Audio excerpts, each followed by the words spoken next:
Welcome to M2 Hockey and HockeyShare.com. Today's video we're going to talk about defensive zone coverage from a defender's standpoint. So we've gone through center, we've gone through wings, and in both those cases we've given simple triangles to allow them to understand what their coverages actually consist of. So in this case we're going to do the exact same thing with the defenseman, and their coverage triangle actually looks exactly the same as a center triangle. So they're responsible for corners as well as the front of the net. So this is pretty similar to a center coverage. What we want to understand is ideally a defenseman is the first guy on the puck carrier. So a defenseman's coming out from that front of the net in here, attacking body, stick on stick in case the opposing player has control of it. We're trying to control them to the corner, and we're trying to chase them into an area where they don't have any offensive attack or outlet. So most of the time that's going to be controlling them into the corner, coming again stick on stick, body on body. Now as that puck moves back to the front or behind the net to the other side, we have to make sure now our responsibility becomes not losing this race against this forward back to the front of the net. So one thing you see a lot is defenders get caught on the wrong side of guys, the puck moves, and now this forward has position going back to the front of the net, which usually leads to a scoring opportunity. So we need to make sure that we keep them on defensive side, again, meaning that this forward has to go through me to get to my net.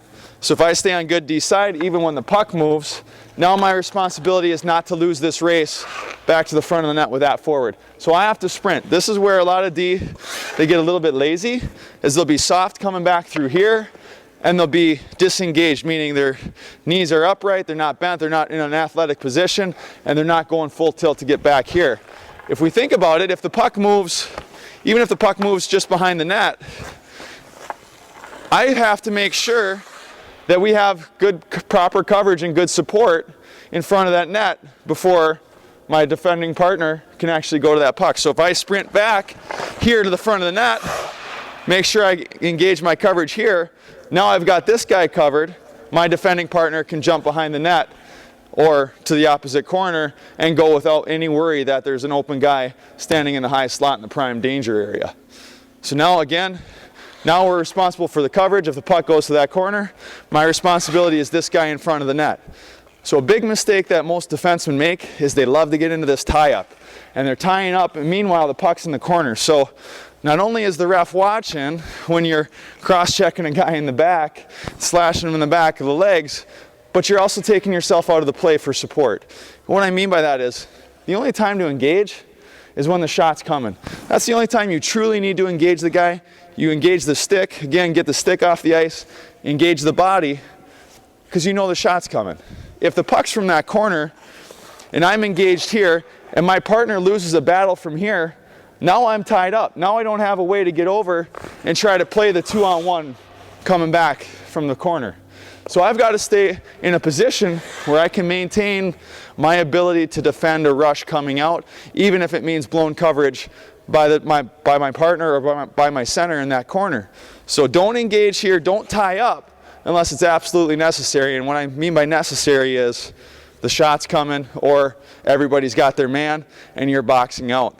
Next, let's talk about what happens when there's a rebound. It's another area for mistakes with defensemen and centers in front of the net.